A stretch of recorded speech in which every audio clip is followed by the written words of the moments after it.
하나님은 영이시니 예배하는 자가 영과 진리로 예배할지니라. 아멘.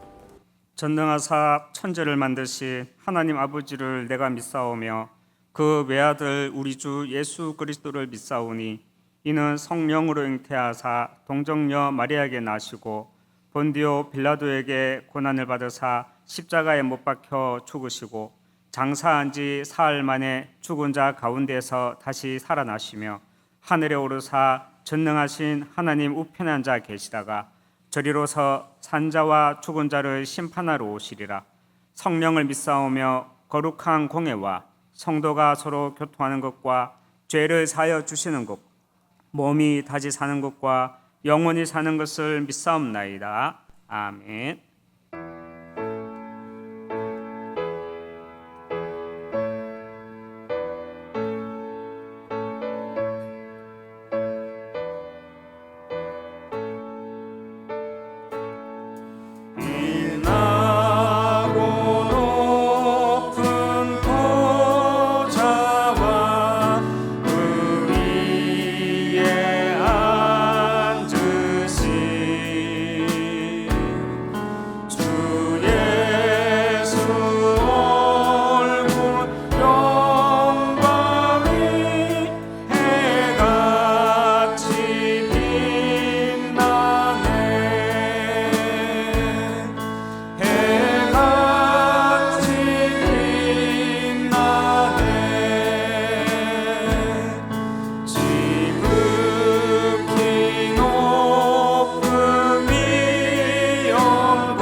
세세 무궁하도록 영광 받으실 성삼위 하나님의 영이 살아 역사하시는 말씀으로 영생을 주시는 다 이루신 구원으로 하늘의 신령한 복을 누리는 보좌의 축복이 임하는 예배 승리하게 하옵소서.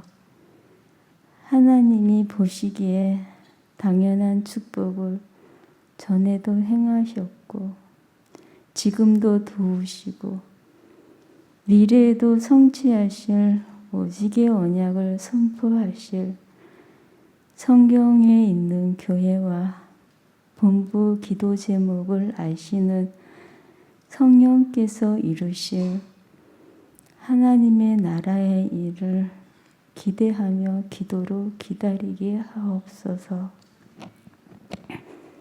여호와의 영광이 237 5천 종족에게 임하는 성경적 전도운동이 일어나 하늘에 있는 악의 영들과 흑암이 무릎 꿇는 권세를 주신 그리스도의 증인이 되는 제자들이 일어나는 렘넌트 대회 되게 하심을 감사를 드립니다.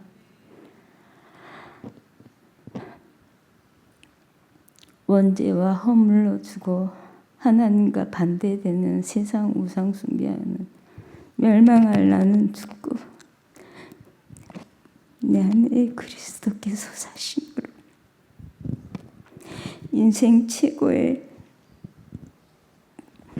기쁜 복된 선물이신 예수님이 가르쳐 주신 기도의 비밀 누리는 언약의 여정을 따라 그리스도 아니면 안 되는 이 땅의 영적 질병으로 죽지 못해 살아가는 그들에게 주의 크신 사랑과 풍성한 은혜를 전달하는 미스바 운동이 일어나게 하옵소서.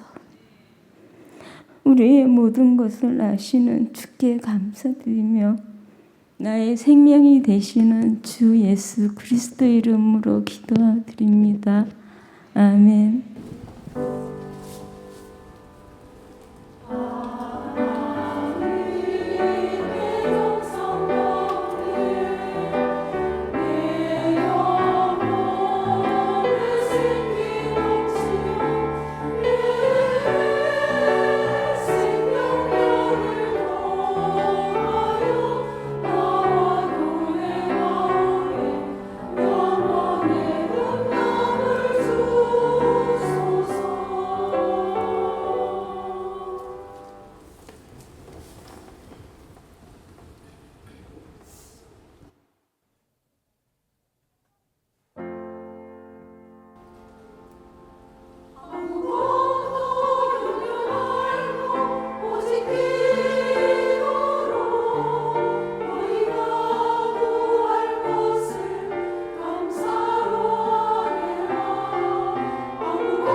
할렐루야.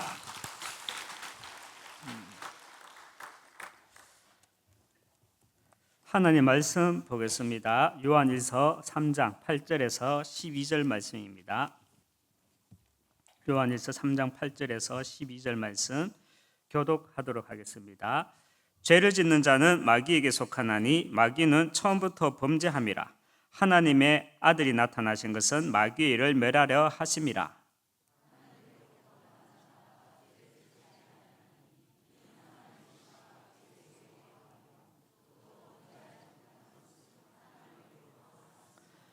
이름으로 하나님의 자녀들과 마귀의 자녀들이 드러나나니 무릇 의를 행하지 아니하는 자나 또는 그 형제를 사랑하지 아니하는 자는 하나님께 속하지 아니하니라.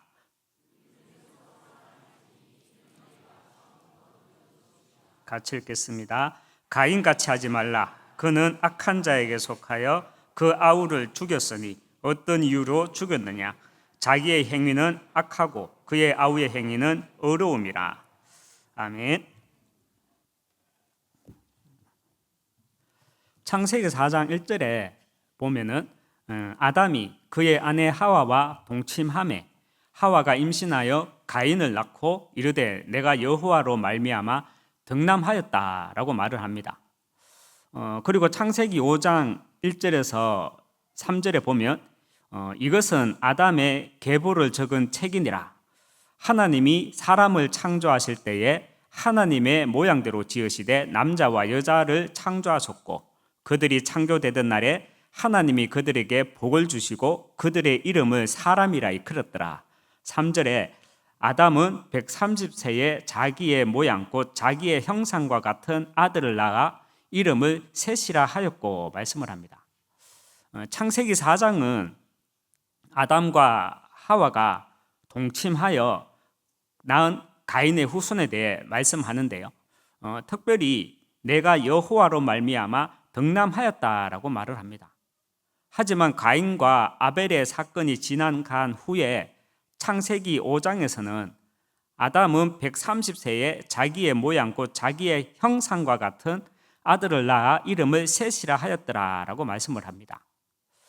가인을 향해서는 여호와로 말미암아 득남하였다 말을 하죠. 득남 무슨 말입니까? 그냥 아들을 낳았다. 건강하게 낳았다. 손가락 발가락 다 10개씩 20개씩 다 있다. 그게 득남하였다. 아들을 낳았다라고 말씀을 합니다. 그런데 셋을 향해서는 발가락 손가락 얘기하지 않고요. 셋을 향해서는 자기의 형상과 같은 아들을 낳았다라고 말씀을 합니다. 여러분은 창세기 4장과 창세기 5장에서 득남하였더라. 그리고 자기의 형상과 같은 아들을 낳았더라. 득남과 형상.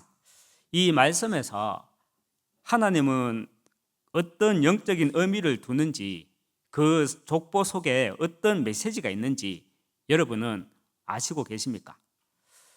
요한일서 3장 8절에서 9절에 보면 우리가 본문 말씀 읽었죠.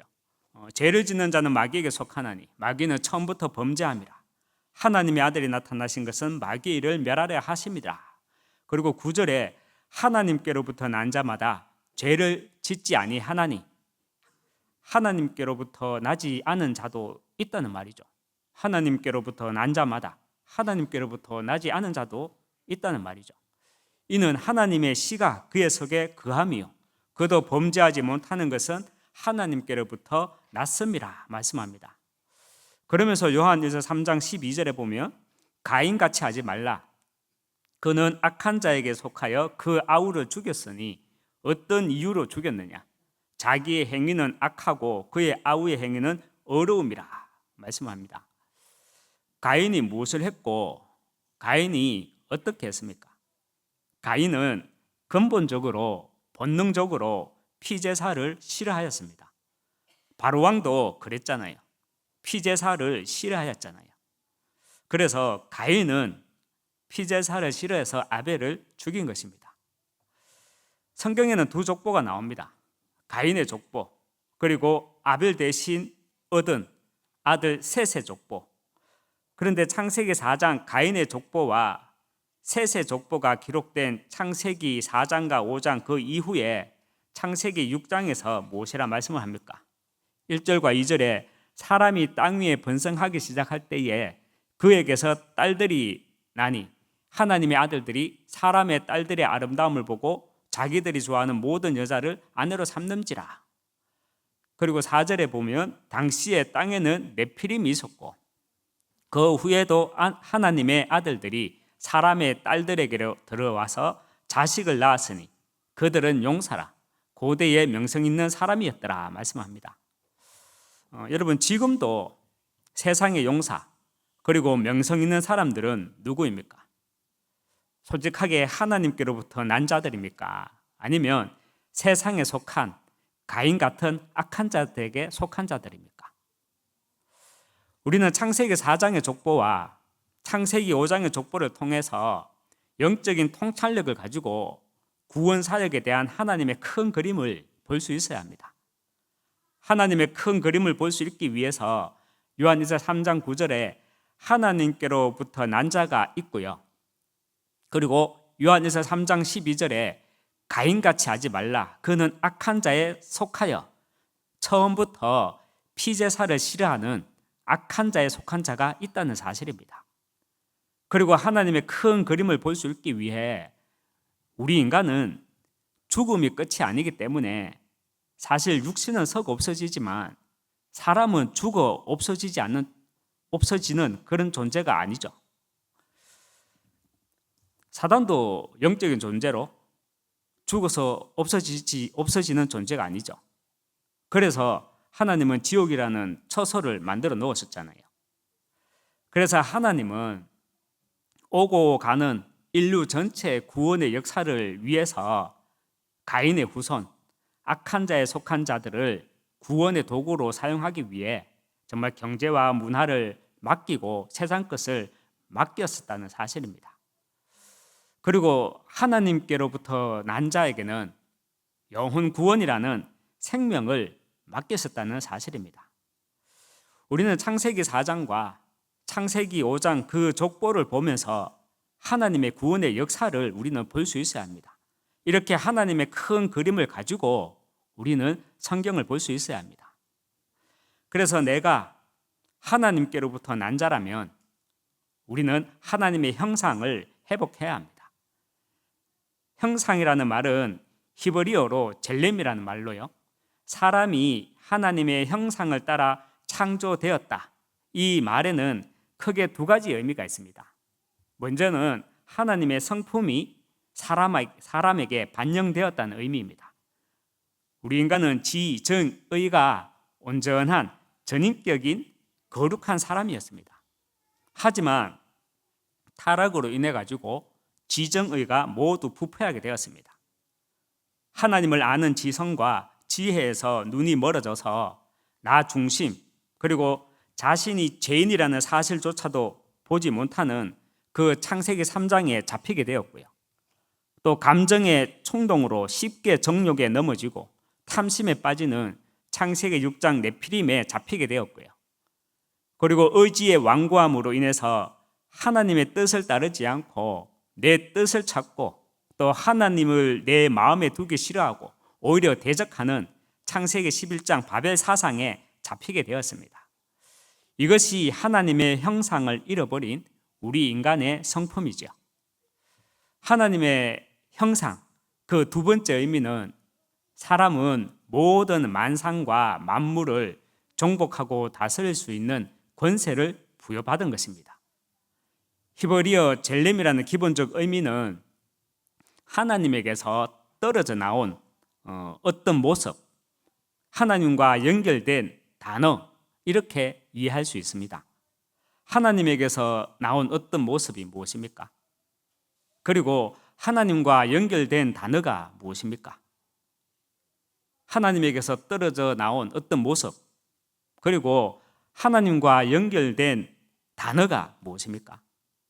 골로새서 1장 26절에 보면 이 비밀은 만세와 만대로부터 감추어졌던 것인데 이제는 그의 성도들에게 나타났고, 27절에 하나님이 그들로 하여금 이 비밀의 영광이 이방인 가운데 얼마나 풍성한지를 알게 하려 하심이라.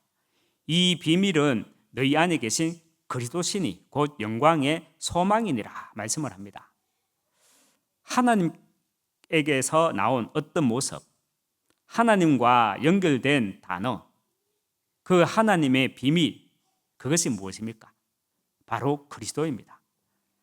창세기 1장 27절 28절에 하나님이 자기 형상, 곧 하나님의 형상대로 사람을 창조하시고 하나님이 그들에게 복을 주시며 그들에게 이르시되 생육하고 번성하고 정복하고 다스려라.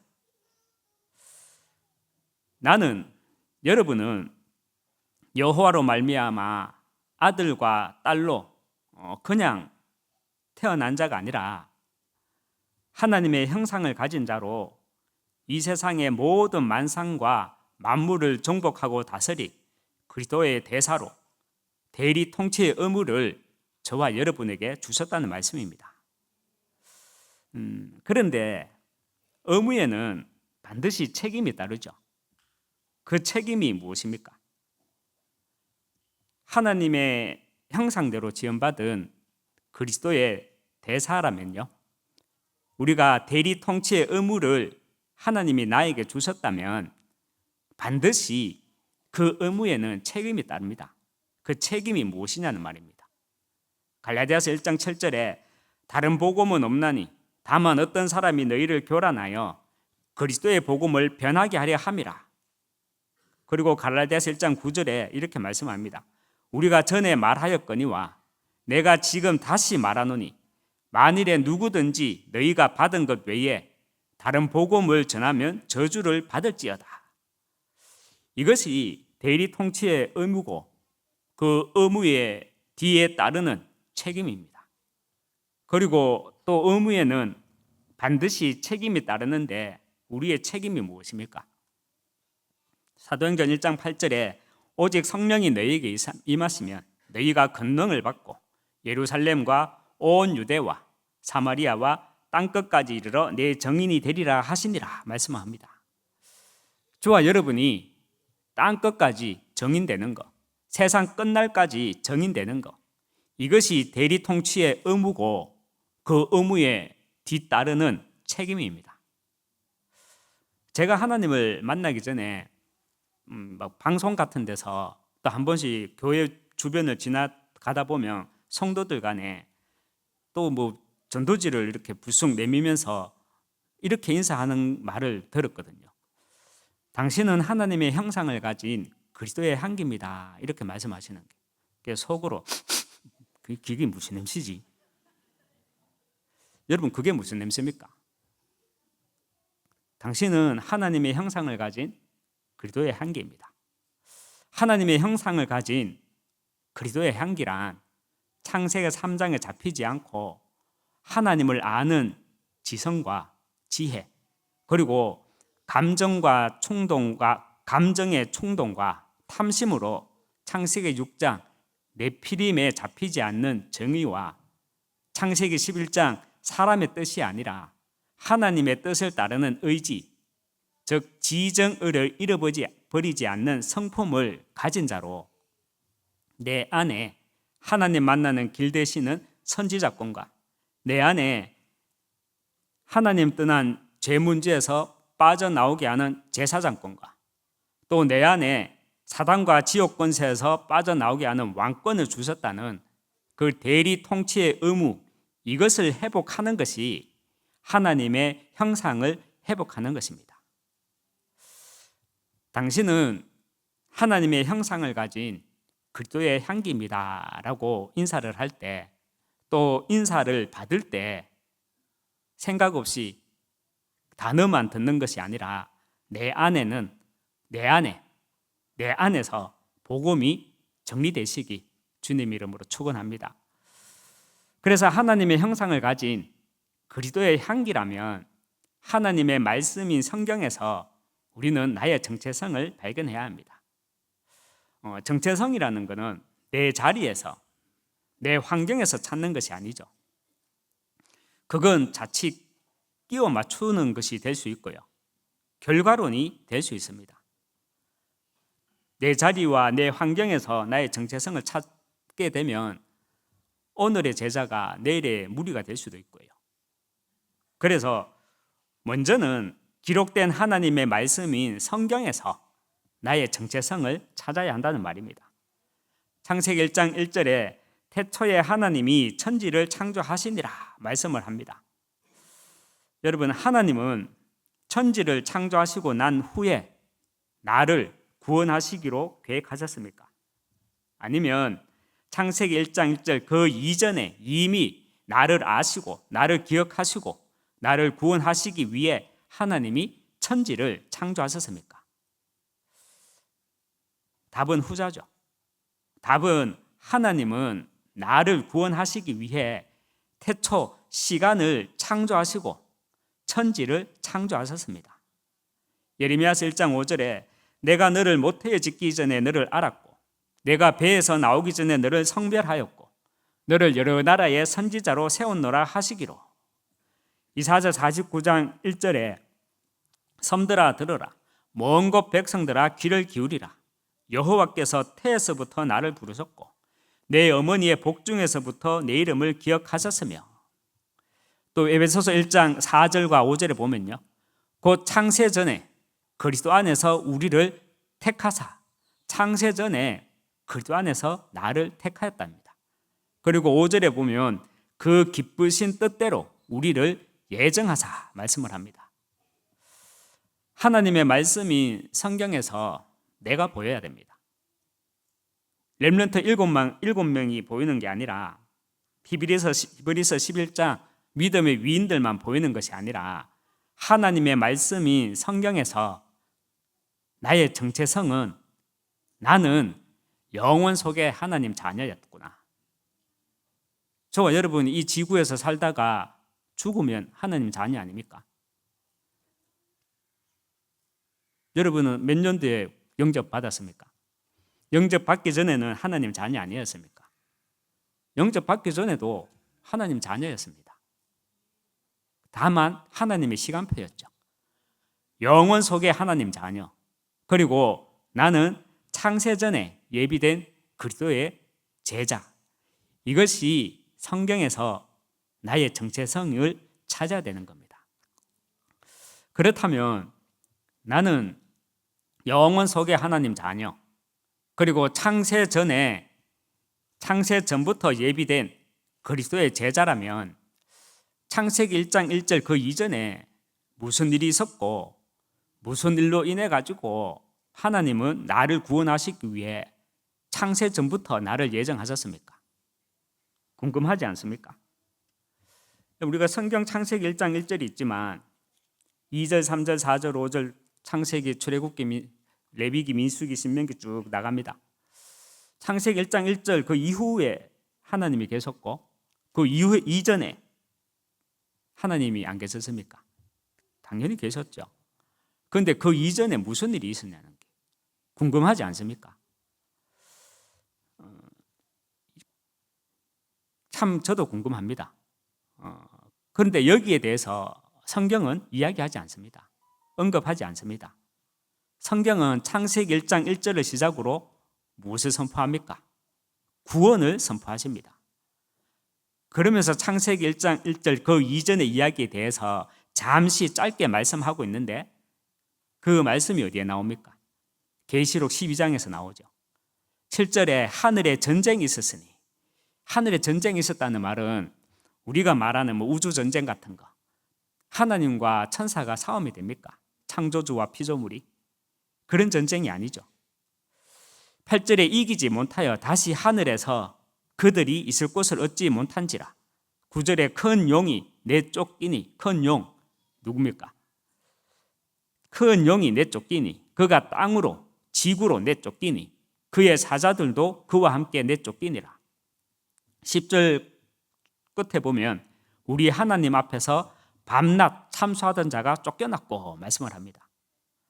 참소라는 말은 거짓말로 이간질하는 거죠. 죄를 꾸미는 것, 즉 거짓말로 하나님을 대적하는 것이죠. 이것이 하늘의 전쟁이었습니다. 우리가 정치인들 맨날 전쟁하잖아요. 국회의원들끼리 뭘로 전쟁합니까? 무기를 들고 전쟁하지 않죠. 입으로 전쟁합니다. 말로 전쟁합니다. 하나님을 참소했던 타락한 천사 그 사단은 이 땅에서조차도 동일한 방법으로 하나님과 우리 인간 사이를 거짓말로 이간질로 참소하죠.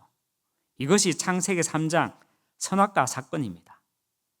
로마서 3장 23절에 모든 사람이 죄를 범하였음에 하나님의 영광에 이르지 못하더니 말씀을 합니다.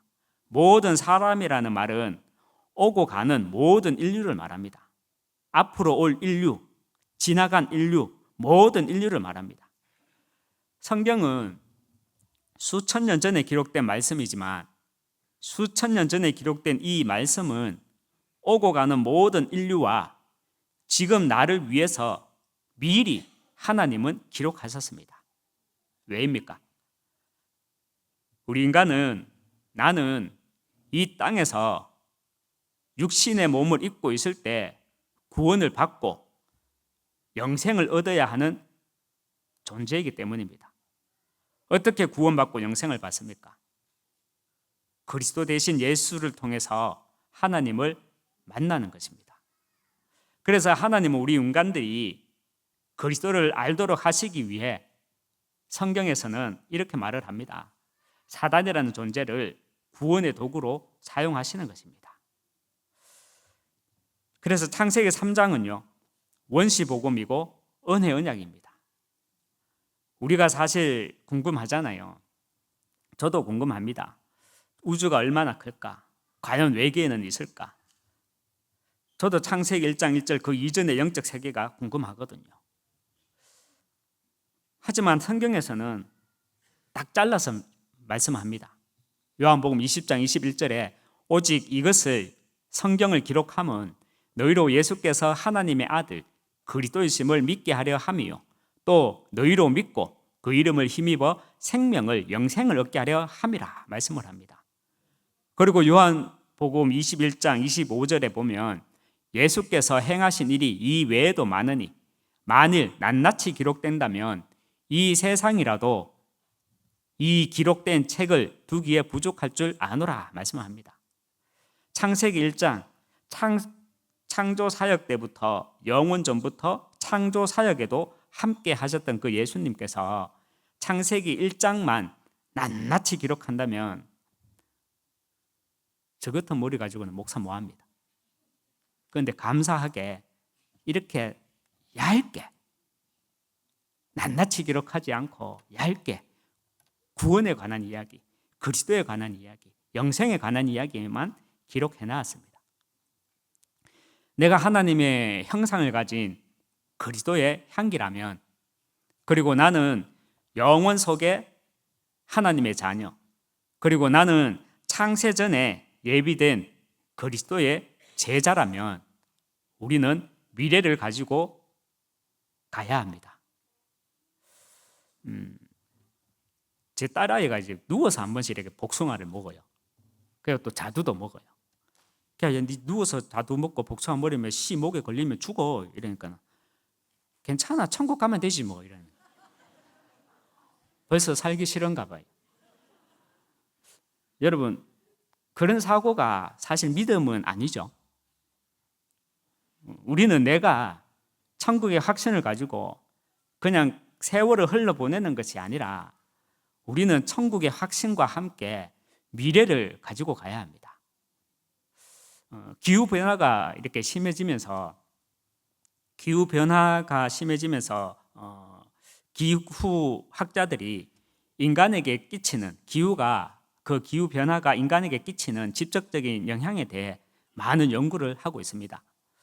그러는 가운데 미국의 어느 한 대학에서 허리케인 신디가 태아 정신건강에 미치는 영향에 대해 연구를 했는데요. 그 결과 뱃속의 태아 때 허리케인에 노출된 아이는 ADHD 위험이 60배가 높답니다. 그리고 행동장애 위험이 20배, 그리고 여자아이 같은 경우는 불안장애 위험이 20배, 그리고 허리케인을 체험하지 못했던 아이보다 체험했던 아이들이 우울증 위험이 30배가 증가한다고 이렇게 결과가 나왔습니다. 또 이런 말들을 한다고 합니다. 기후학자들끼리는 미래가 너무 비관적으로 예측되어서 자녀를 안 가지려고 한다고 합니다. 여러분, 기후 변화로 인류가 멸망하지는 않습니다. 과학으로 기후 문제는 해결할 수 있습니다.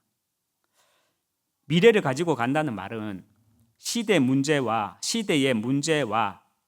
그 시대의 문제에서 나오는 그 후유증을 알고 간다는 말입니다. 우리가 4차 산업 핵심 기술 중 하나가 사물 인터넷입니다. 사물 인터넷이란 쉽게 말하면은 우리가 외출했다가 아이고 내가 집에 불을 끄고 왔나 궁금할 때 있잖아요. 그러면 내 휴대폰으로 우리 거실에 불을 끌 수 있어요. 우리가 내 휴대폰으로 자동차 시동도 걸 수 있잖아요. 눈에 보이는 모든 사물과 인터넷이 연결되는 걸 가지고 사물 인터넷이라고 합니다. 그리고 제4차 산업혁명 시대를 간략하게 정의하면 디지털 세계와 현실 세계가 일치하는 세상을 만드는 것입니다. 여러분, 마약을 통해서 현실 세계와 가상 세계가 일치하잖아요. 마약을 통해서 환상, 환각, 환청 상태에 빠지잖아요. 그런데 약물이 아니라 과학화해서 환상, 환각, 환청 속에 빠지는 시대가 결국은 그 후유증으로 결국은 4차 산업혁명 시대인 것입니다. 그것이. 그래서 4차 산업혁명 시대의 후유증으로요, 이 땅에는 세 가지 재앙 시대가 오게 됩니다. 교회 문 닫는 시대에 오게 되고요, 영적 질병 시대에 오게 되고요, 후대 멸망 시대, 이런 미래 재앙 시대가 오게 됩니다. 제가 해군에서 근무할 때 진해에서 영해 거주를 했거든요. 제가 이제 화사관 부사관이라서 이제 자취를 했어요. 진해 대하동에서. 그런데 어느 날 이런 생각이 쑥 들어오는 거예요. 자고 있는데 기둥 귀신 네 분이 저를 이렇게 내려다보는 거예요. 그래서 눈을 못 뜨겠는 거예요. 눈을 뜨면 어떻게 되냐, 쪼그리 앉아가지고 여기서 나를 보려고 볼 것 같아서. 그래서 저는 한 1년 가량 혼자 자취하면서 9시가 되면요, 9시 이전에 회식을 한다. 무조건 9시 이전에 8시까지는 집에 와야 돼요. 씻고 설거지하고 내일 출근할 거 준비하고 이불 다 깨고 무조건 딱 누워야 돼요. 안 누우면 기둥 귀신이 혼내거든요. 그리고 딱 누워 있는데 1년 가까이 눈 한 번 못 떴거든요. 그런데 딱 한 번 용기를 내 가지고 눈을 떴는데 아무도 없어요. 그래갖고 이게 다락에 숨었나 싶어가지고 제가 후르시 있잖아요. 후르시를 들고 다락에, 방 하나에 다락이 있었거든요. 다락에 벌벌벌 떨면서 진짜 막 찾으러 다녔어요.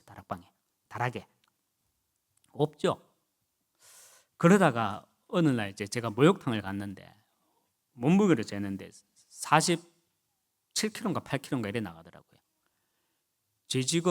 제 몸무게가 지금 저기 서울 여의도에 있는 고층 빌딩 높이 그 몸무게거든요. 그런데 키는 그때나 지금이나 48kg면, 이 키에 48kg면요 군복이 맞는 게 없어요. 수선하는 것도 한계가 있는 거예요. 제 선배들이 저한테 심지어는 뭐라고 켰냐면, 하도 살이 빠지고 하니까 뼈만 남아 있으니까 네 집에 여자 손가락 안 하더라고. 그 말이 무슨 말인지는 몰랐어요. 그 정도로 이렇게 살이 쑥 빠지니까. 그러다가 어느 날 이제 도저히 이래 갖고 내가 못 살겠다 싶어서 이제 선배하고 같이 룸메이트로 같이 살게 되었죠. 그때부터는 할렐루야 해방받았어요. 안 보이더라고. 그런데 제가 나중에 생각해 보니까 내가 왜 그때 그렇게 시달렸지? 복음을 받고 혼자 생각해 보니까 제가 초등학교 입학하기 전에 저희 어머니가 항상 새벽에 일어나서 장롱에 한 칸, 이제 이렇게 한 칸에 이제 신수단지를 모셔놨거든요. 관우 장군인지 장비 장군인지 가스 서고 여기 뿔 달리갖고 시험기다 하나 해갖고 한쪽에는 도끼, 한쪽에는 칼 들고 이래가 있으면 앞에는 향피아 놓고 목탁 있고 또 음식 차려놓고 거기서 막 절하는 모습을, 벌건 데서 절하는 모습을 저는 수시로 눈을 뜨고 하다 봤거든요. 그래서 저는 여름에 7, 8월 달 한여름에 대낮에도 집에 아무도 없으면 저는 집에를 못 들어갔어요. 엄마가 올 때까지 골목에서 쪼그려 앉아서 엄마 기다리고 엄마가 오면 들어가고 그랬거든요. 지금 말하는데 사실 제가 얼마 전까지만 해도 라오스에 이제 단기 사역을, 팀 사역을 좀 들어갔었거든요. 그때 송수일 우리 집사님 집에서 이제 3층에서 제 혼자 잠을 자는데 사실 불을 끄면 잠을 못 잤어요. 무서워가지고. 그래서 항상 불을 켜고 잤어요. 그러면은 새벽에 왜 이렇게 불을 켜놓고 주무시지? 하면서 불 끄고 나면 제가 나중에 또 불 켜고 자고 그랬거든요. 속으로 아이고 백강전 목사 구원 덜 받았는갑다.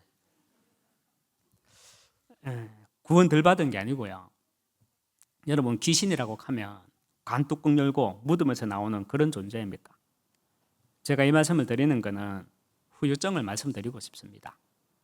우상 숭배의 후유증이 무엇인지, 우리가 4차 산업혁명 시대를 통해서 현실 세계와 가상 세계가 분간이 안 되는 그런 시대에 후유증이 어떤 것으로 나타나는지, 사탄은 흑암 문화를 통해서 세상 권세를 다 붙잡고 있구나. 이 지식, 이것을 그냥 지식이 아니라 하나님은 이런 미래 재앙 시대 후유증을 막을 미래 언약을 가지고 미리 저 체험을 하게 하셨구나. 저는 그 언약을 붙잡고 있습니다. 미래를 가지고 가기 위해 반드시 있어야 하는 것이 나의 과거와 내 삶 속에서 그리스도의 의미를 두어야 합니다. 그리스도의 의미를 두지 못하면 나와 시대를 향한 하나님의 음성이, 언약이 불통해집니다. 구역 예배하실 때 수요 예배 들었나? 백강정 목사님 아직 구원 덜 받았대. 불 끄고 못 잔다 하더라. 그렇게 포럼하지 마시고 우상숭배의 후유증이 그렇게 무섭다. 그 포럼을 우리 후대들에게 해주셔야 됩니다. 그래서 그리스도의 의미를 내 인생에, 내 삶 속에 그리스도의 의미를 발견하지, 두지 못하면 언약이, 하나님이 나를 통해서 이 시대에 하고자 하는 그 언약이 불통해집니다.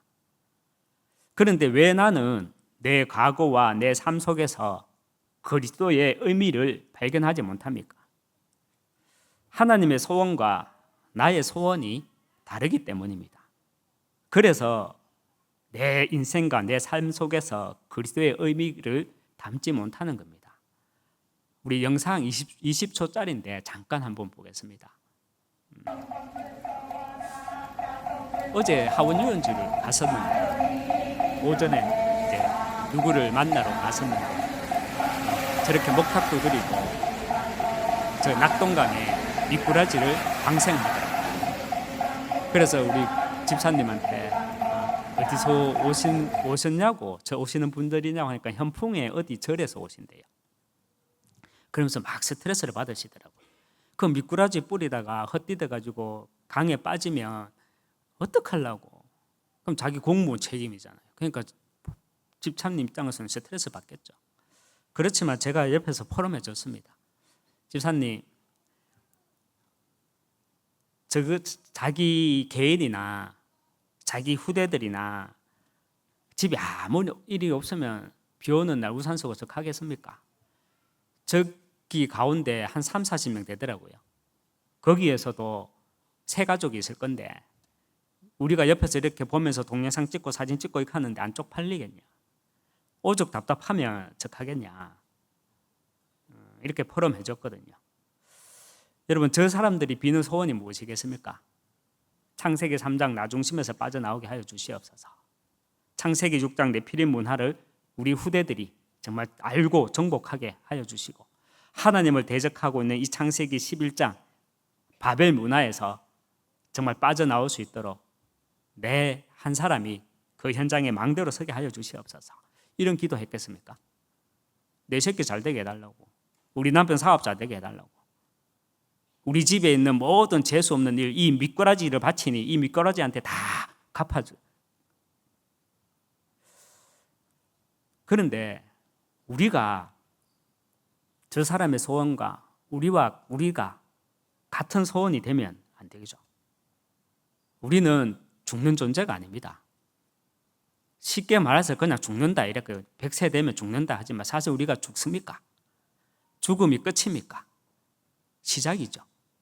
우리는 영적인 존재라서 이 땅에 사는 동안 내가 구원을 받고, 우리는 영적인 존재라서 이 땅에 사는 동안 하나님의 예비된 자들을 나를 통해 구원의 역사가 일어나는 것입니다.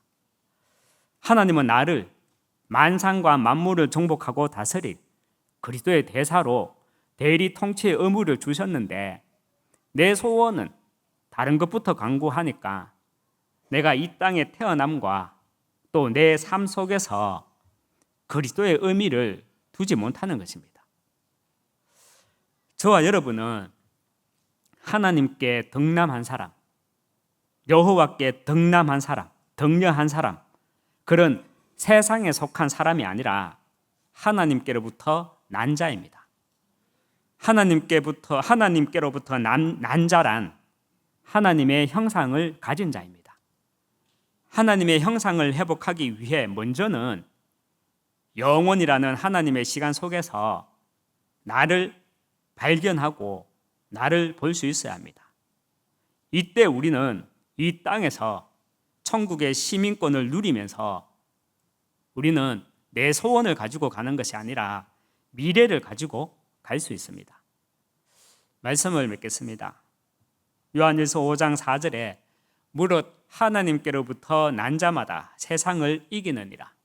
세상을 이기는 성리는 이것이니 우리의 믿음이니라 말씀을 합니다. 현재 담임 목사님 놓고 다들 기도하시죠. 지금 캐나다 렘넌트 집회에 참석 중이 계십니다. 저도 목사님을 놓고 기도합니다.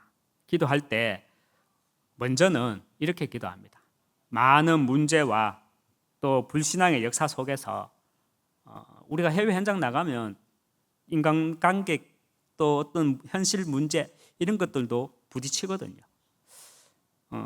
그런 행정적인 많은 문제들과 또 어떤 불신앙의 역사 속에서 237에 서임받는 그 일에 감사가 넘치도록 하옵소서. 그래서 영육 간에 엔돌핀이 넘치게 하옵소서. 이렇게 기도합니다.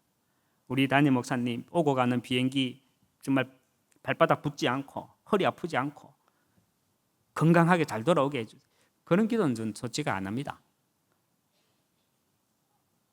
237에 서임받는 그 일에 감사가 회복되어지므로 영육 간에 엔돌핀이 샘솟도록 하옵소서.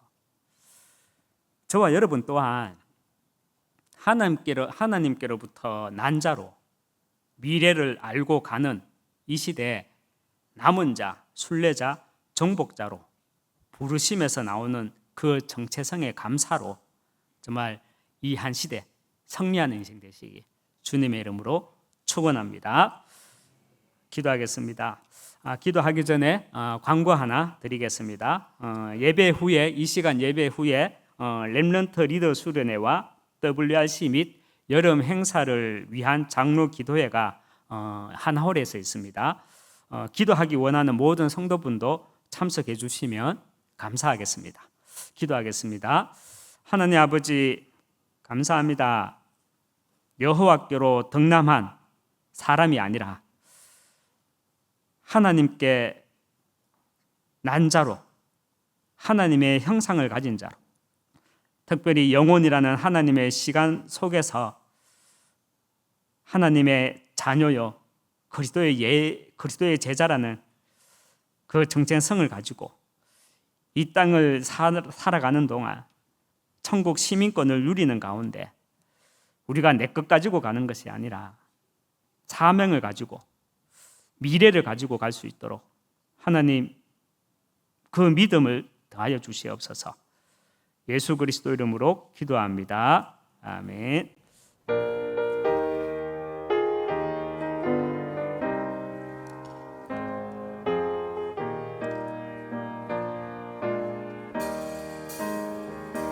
눈을 들어 하늘 보라. 어지러운 세상 중에 곳곳마다 상한 영의 한식 소리 들려온다.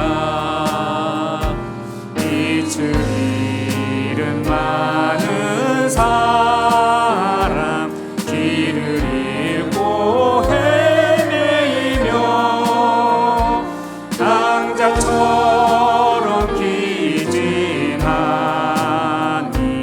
믿는 자여 어이할꼬. 눈을 들어 하늘 보라. 어두워진 세상 중에 맺히는 자 많고 많은 생명수는 말랐소라. 죄를 대속하신 주님, 선한 일꾼 찾으시나. 대답하리 어디 있나. 믿는 자여 어이할꼬. 눈을 들어 하늘 보라. 살아계신 주 하나님, 약한 자를 부르시어 하는 뜻을 전하셨다. 생명수는 홀로 예수, 처음이요 나중이라. 주님 너를 부르신다. 믿는 자여 어이할꼬. 눈을 들어 하늘 보라. 다시 사신 그리스도, 만백성을 사랑하사 오래 참고 기다리네. 인내하신 우리 구주, 그의 심판하시는 날 곧 가까이 임하는데 믿는 자여 어이할꼬.